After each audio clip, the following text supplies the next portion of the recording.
Well, hello, and welcome to DTV, television by Democrats and for Democrats, and covering the political scene locally, regionally, and just about every way we can think of. I'm Mark Harmon. It's a pleasure to be with you today, and I'm pleased to welcome two people who are going to have a great discussion with me, and I'm just so excited they're here. First, we have Don Black. Don Black has been with the Renee Hoyo's campaign most recently, and political consultant, political operative, political mind par excellence. Don, thank you. Sure, thanks, Mark. And he's going to be effectively my co-host today as we double team Noah Nordstrom. Noah is a campaign volunteer, specifically with the city council movement. And we'll talk about the city council movement and campaigning in general and grassroots campaigning. And so it should be a lively and good discussion. Yeah. It should be great. Let's start with the mayoral race. Don, you want to give your impressions of what happened in the mayoral race? Yeah, Mark, thanks. First, it's great to be here. Yeah. It was an exciting day of close elections in the city race.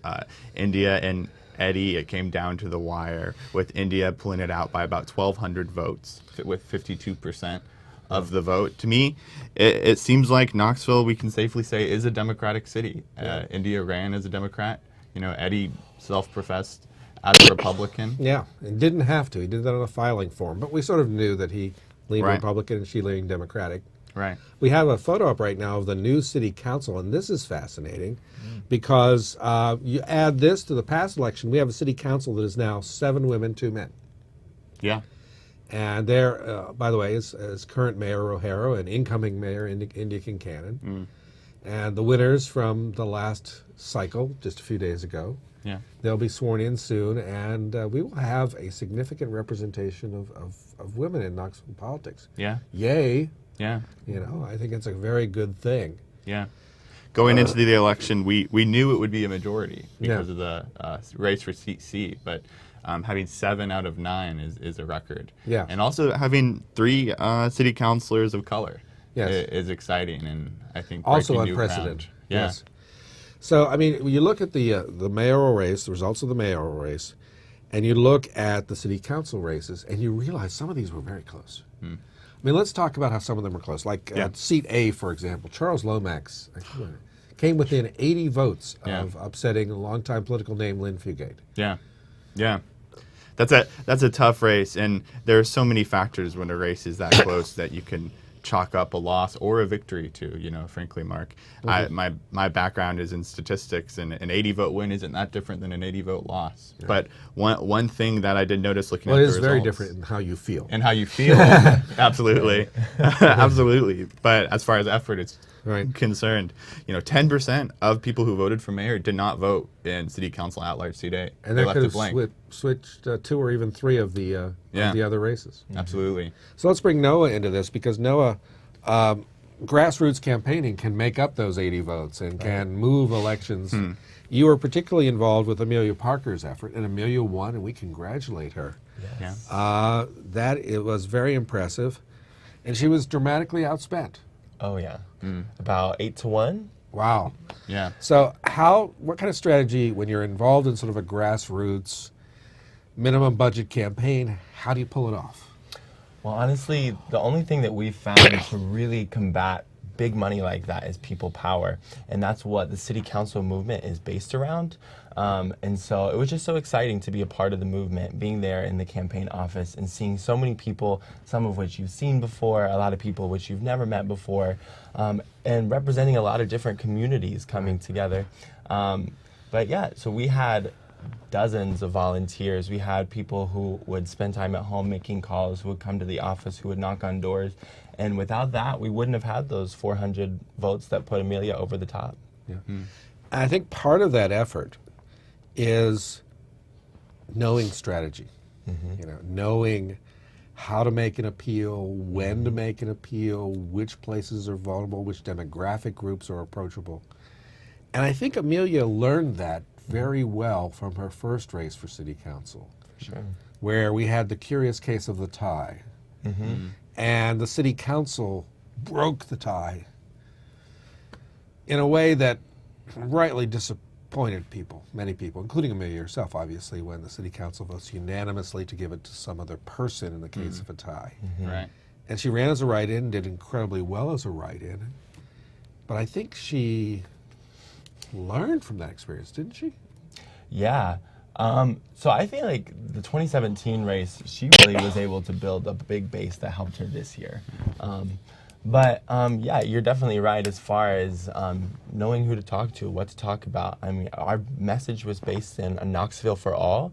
That was the tagline that we all went by, and that was really effective because there is a lot of Knoxvillians who feel like things haven't been working for them, not just here at the local government level, but at the state level, at the federal level. And that's why in these elections, a lot of times we see less than 20% turnout. I believe that Tuesday was about 25% turnout, so it's still relatively low, but that's actually a lot higher. And we're Higher, yeah, almost 5 percentage points higher than a typical city election. Right. And so that was our strategy, going after people who you don't usually vote in these elections because they don't feel like their vote matters or they don't have a reason to vote.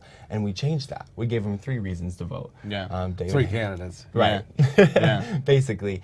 And we're really excited that Amelia was able to prevail along with Seema from 2017. So we have 2 members of the city council movement who've been elected. And so, yeah, it's exciting to see this progress. You know, we don't get everything we want in one go around, but people coming together and rallying around issues and each other is one of the most effective ways I've seen to really make change. Yeah. To kind of put a pin on it, because I'm curious about your thoughts when we talk about people power broadly, specifically. What does that look like? Because I know we talk about knocking doors. What did it look like for the city council movement? Because I know your opponents also knocked doors, you know. But you guys found success. What do you attribute to that? This campaign, more than any campaign, I've seen people get really excited to volunteer. Sometimes it's really hard to get volunteers in a typical campaign, and a lot of times, you know, you're having to pay people, which is fine or whatever. But what we really saw is because of the issues we were organizing around, because we were giving people a reason to vote, people were excited to get involved. You know, one of my friends was just telling me, "Thank you so much for asking me to make phone calls the other day." And, you know, I've never had that experience before. No one's ever thanked me for asking them to volunteer.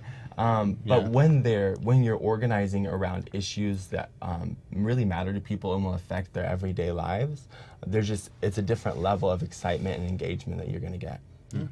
Oh, that's good. And you are local. You are neighbor to neighbor.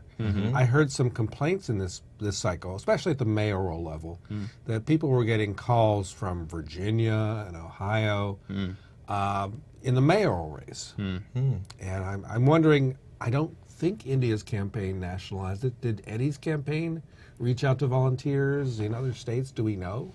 You know, I'm not sure. I know that I've seen anecdotally some organizers that I know went off to move to different places, were friends with India, were friends with Eddie, made calls in other places. Okay. So I know that happened. As far as a paid effort, I'm not sure. Yeah. It is an important race, so I wouldn't be surprised to see that happen. If either side had some volunteers literally phoning it in. Right.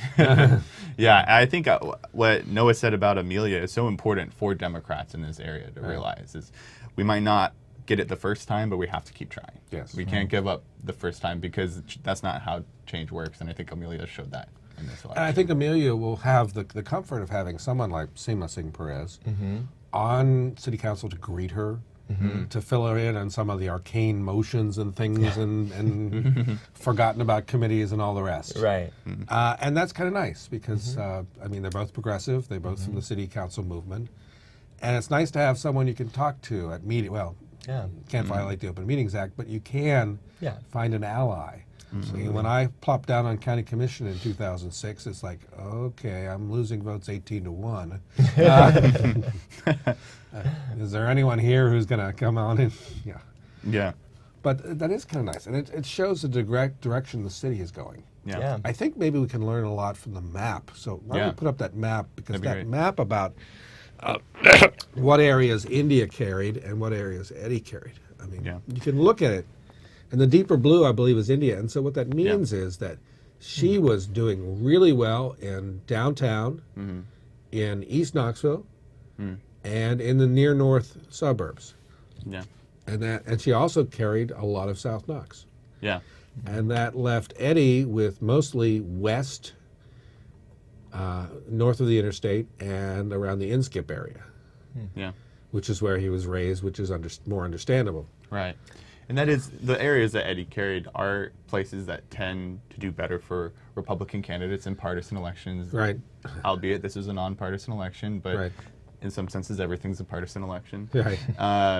And you can see India did well downtown, like you said, in traditionally Democratic areas. Sequoia Hills, India managed to carry. Yeah. The That was- Bearden area. And That was that's very important in her And win. if Eddie were to win, he needed to win those places. Right. Eddie said on election night that he thought that he'd do better in East Knoxville. You know, he had a lot of endorsements from Yeah. community figures in East Knoxville, Right. and that didn't seem to make a difference. Yeah.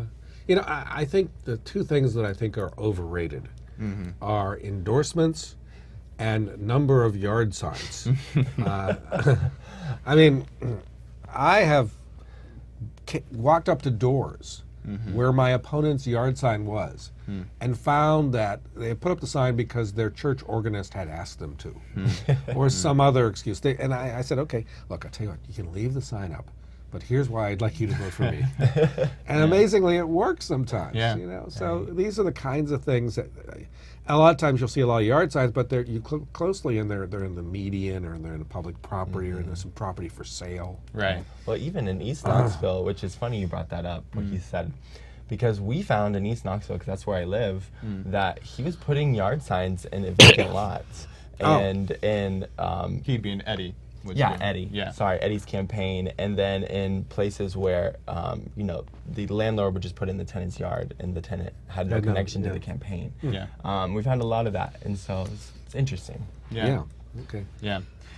So I want to do one thing here where I want to bring you in very much, Don, because I want to just spend a few moments on our neighbors, Virginia and Kentucky, and maybe a little bit on Mississippi as well. Because in Virginia, what started 2 years ago is increased and improved for Democrats. Yeah. The Democrats have flipped both the state Senate and the state House of Delegates. Yeah. Wow. Wow. Right? Yeah. So now the entire Virginia government is Democratic blue. Yeah. After seemingly a decade as a swing state, it seems safe to put Virginia in a Democratic column. Hillary won it significantly in 2016 despite losing the election. Well, winning the election, but losing the electoral college. Losing the electoral college, sure. And our neighbors in Kentucky is also an exciting election. Trump won the state of Kentucky by 30 points, but Andy Beshear was able to pull out a victory against an unpopular governor. Yeah, although we have to put a caution on that because there may be shenanigans underway. Yeah. Yeah. Yeah. It remains to be seen. I know a lot of organizers, Democratic Party organizers, some from East Tennessee, some from other parts of Tennessee, worked on the Kentucky election. So I know that felt good to be able to pull that out. Yeah, roughly a 5,000 vote plus margin for Andy Beshear, beating Matt Bevin, who was at either the most unpopular or second most unpopular governor in the country, according to all polls. Yeah. Now, Matt Bevin has not been generous about this, and he has not conceded. He is, in fact, I think, exploring ways to what we might call cheat. Yeah. He's trying to find a way to force a vote in the state legislature to confirm him the winner. Yeah. And yes, he's trying to use every weird aspect of Kentucky law to declare some sort of contested thing. Yeah. I think he has to first do this canvass that he's getting done today and tomorrow. And then he'll raise some sort of objection, and he's trying to get that objection into the state legislature. Yeah. If he succeeds in this kind of cheating, that would be an outrageous thing for democracy, wouldn't it? Yeah, absolutely. I mean, the voters spoke, and they spoke pretty loudly in Kentucky, so it would be disheartening, and I'm sure face numerous legal challenges if that attempt were to go through. And you see this in other states that Republicans lost control of. In 2018 in Michigan, it happened, and in Wisconsin as well. They tried to strip the power of the governorship after they lost it. And the various electoral-related shenanigans in Florida and Georgia probably deserve mention there, too. Yeah. But let me just mention in passing, Mississippi, about as Republican a state as you can get right now. Yeah. And the Democrat did lose, but only by 5 percentage points in an area that Trump and other Republicans routinely carry by 20 percentage points, 25 percentage points. Yeah. So there's lots of things to talk about, and they generally are favorable. Yeah. Yeah. Mississippi's a tough state. It's a state that we would call inelastic. Yes. And that it's easy to get, for a Democrat to get 40% of the vote. It's a lot harder for a Democrat to get 51% of the vote. Right. So if the right candidate and the right campaign, and you keep doing the work like Amelia did locally, but on a state level, we might be able to see that flip. Okay. Well, let me talk very specifically about grassroots campaigning and what Noah's been up to here, because let's just go through a typical, we walk up to a house, okay? Presumably you've done some targeting to know that there are voters in there, okay? You're not just walking up randomly, right? And you know a little bit about their voting history and that they are at least approachable, right? Right. So how do you do it? How do you swing that for one candidate, all three of the city council move? What was your approach? Yeah, so for us, it was not so much about the individuals we were promoting. It was about a platform. And so when we went to doors, we talked about the issues that what we were raising as a city council movement, but also issues that we were just hearing in the community a lot. And for instance, one of the biggest things we kept hearing in the community was about affordable housing. And I saw an article recently about how Knoxville's rent is raising 4 times faster than the national average. Right. So that's something people are hungry to talk about because they're having a hard time paying their bills. A lot of times the reason they're not voting is because they're focused on working 2 and 3 jobs. And so if you're wanting to grassroots organize, you've got to engage people on issues that are affecting their everyday life. Right. And so when we talked about those things, you know, a lot of times people will be automatically, okay, who do I vote for? When do I vote for them? Because it matters to them in their lives. One issue that I thought was really interesting that united so many parts of Knoxville across race lines, class lines, whatever it may be, was the environment. And that, you know, when we're talking to people about transitioning to renewable energy, that's an issue that unites everybody. And we actually do have some power over that here with, you know, the city council and the mayor's office appoint the KUB board. And so I think we're at a critical juncture, particularly with the global climate crisis. How we respond to it locally really matters. And if we really want to engage the masses and get people voting, and you know, we're going to have to start proposing solutions here at the local level. And so that's what we did.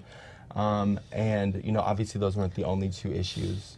But yeah, I think another big one, if I'm just gonna mention one more, is transportation. And that's something that we don't talk about a lot in Knoxville, and our imagination just really isn't there. When most of our conversation is centered around CAT, we haven't even talked about reinstalling light rail. You know, Knoxville had that until 1945. Right. And a big expense people are dealing with every day is paying gas, paying insurance. So that's a poverty issue, that's an environment issue. Absolutely. Anyways, so I would say engaging people on those issues is what really changed I would add one thing to that. You mentioned affordable housing. Yeah. That's one way of closing the gap. The other way is living wage. I mean, make sure people get paid better. Right. Yeah, absolutely. It's a both and situation. So that's definitely another big of our, a big part of our platform was living wages and making sure that we're using our power as a city, you know, with contracting, making sure that we're only contracting with people who are providing living wages, making sure, you know, the city, when it pays people, it's always a living wage. Right. And so we can set the example here with our own tax dollars. Yeah. Yeah, and so you talk about being a grassroots campaign, and Mark mentioned targeting voters when you knock on doors, but I don't want to make any assumptions about the campaign because part of it, grassroots efforts, is changing the electorate. So as you talk to people, what did that targeting look like? Was it random doors? Was it only people who had voted before? So it was a mix of things, you know, depending on what part of the campaign it was, everything like that. But our, I would say the central focus was that we, like you're saying, we're trying to change the electorate. So talking to voters who have maybe voted for President Obama once or twice, but haven't voted since then. Those are voters that really need to be out voting in these city elections. Right. And so there's a lot of voters here in Knoxville, like you said, 25% turned out. So that means for the next city election, there's a whole 75,000 other people who we haven't engaged yet. Right. And that's why we say it's a movement. It's not going to be accomplished here in 1 year. You know, we've still got work to do and voters to engage. There's been a suggestion here and there that maybe we should move the city elections to the even-numbered years, and that would increase turnout. But there's some downside to that as well. And have you thought about that issue and whether you think it would be better if we didn't have off-year elections for city positions? I've actually never been asked that before. Just speaking for myself, I could imagine it being a little bit confusing because we have county commission elections those years. We have state house, we have presidential sometimes, we have congressional elections. So the ballot will be too big? The ballot might, well, considering that the city is nonpartisan and you have to, it was a lot of work for a lot of people to remember 3 candidates that we were pushing, and not just us, because, if they were voting for others, there's 4 city councilors' names you have to remember, there's a mayor's name you have to remember. Right. And that's doable, but when you're trying to engage a lot of people, it might be smartest to just try to only do so much at a time. Yeah. But I don't know, I'm interested to hear your thoughts. I have the same mixed opinions. I mean, I like the idea of increasing turnout, and certainly moving it to the odd-numbered years would do that. But then I worried you would get some people who are surprised by the city races at, say, the bottom of the ballot, and weren't ready for them and aren't ready to make a choice. And you'll either get best guess voting or leaving a blank. So Right. I'm torn. I think moving it, and this is just brainstorming here, but moving the election to an even number year lessens the power of grassroots campaigns because you Makes it do more difficult. have a turnout factor of presidential elections or a midterm election, which makes it difficult to knock on enough doors to overcome. Yeah. Yeah. And by the way, when speaking about grassroots campaigning, if we have not done so adequately earlier, Sarah Birkeland, India's Yeah. campaign manager, Absolutely. Gloria Johnson's, Lauren Ryder. Lauren Ryder, wow, what a record. Yeah. And we should congratulate her for knowing what she's doing and Yeah. doing it in the course of good causes. Yeah. Absolutely. Absolutely. Yeah. Don't want to go up against Sarah Birkeland, and I think she proved her. No, I think you want to get her for your Yeah, campaign. right. You want to get her on your Absolutely. side. Yeah. Absolutely. She is a hard worker. I worked with her on Gloria's campaign in 2016, and she is just on top of it. She's always making sure that she's rounding up volunteers, so I'm really proud of her. Yeah. And 2 things. I mean, she's a horse, not a show horse. Right. And she gives credit and Yeah. takes blame. And that's what you want in a leader. That's what you want in a campaign manager. Okay.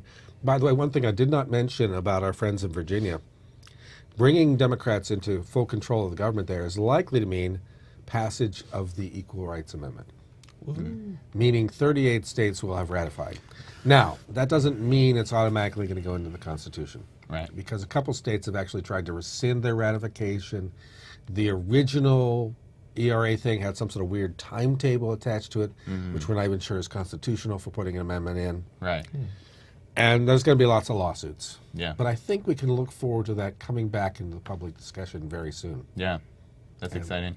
If we can get that in the Constitution, which, by the way, is simply equality of rights under law shall not be denied by the United States or any state on account of sex. Yeah. That's it. Yeah. That's the Equal Rights Amendment. Yeah. And it would be really nice if it were in the Constitution. Yeah, absolutely. And that win in Virginia was also big for redistricting and gerrymandering in the state as well. Yeah, well, there were new districts that were less gerrymandered, as I Right. recall.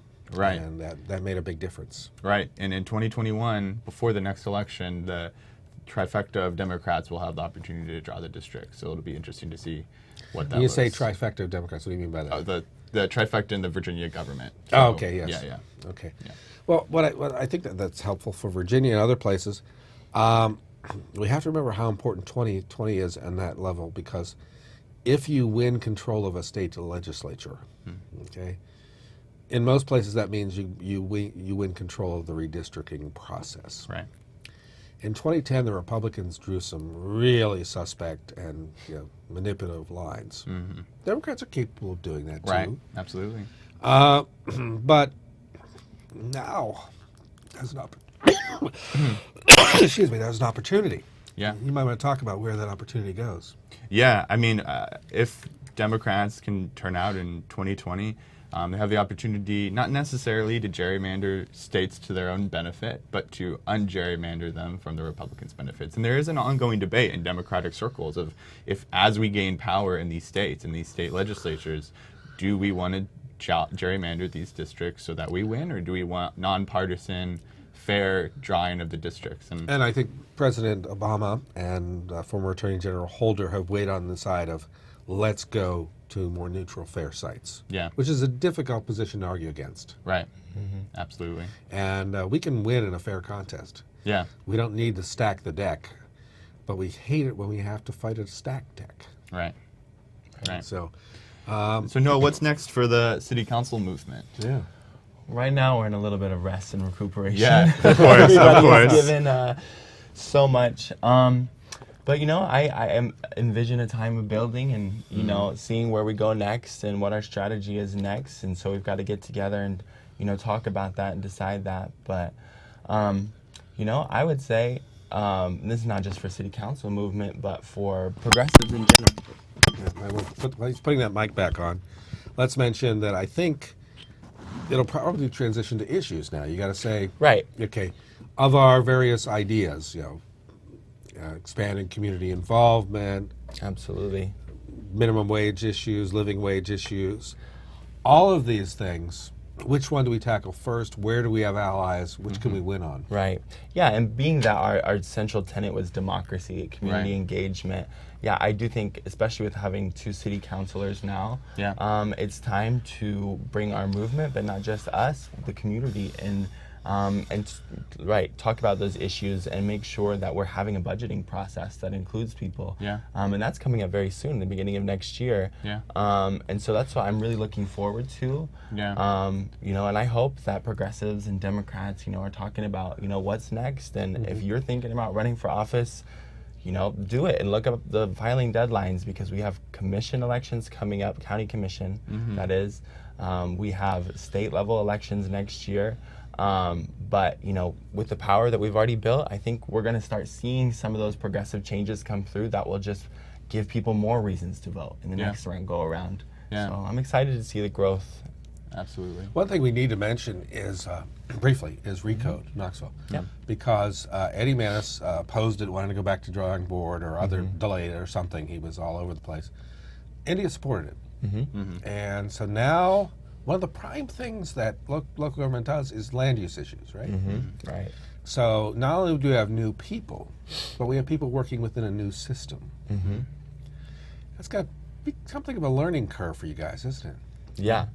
Yeah, it definitely is a learning curve. And there's a lot on the table right now with Recode Knoxville, and it seems like there's a lot of land use issues that are very prominent right now. It's another one over in Park Ridge about building the housing there. Caswell Park, yeah. Right. So there's just a lot of issues, and I think it's really important. I'm glad we have a little bit of power now because that we're focused on bringing people into the process and letting the process go slow enough to where people can be a part of it and really know what's going on. And not slow as in, dragging your feet.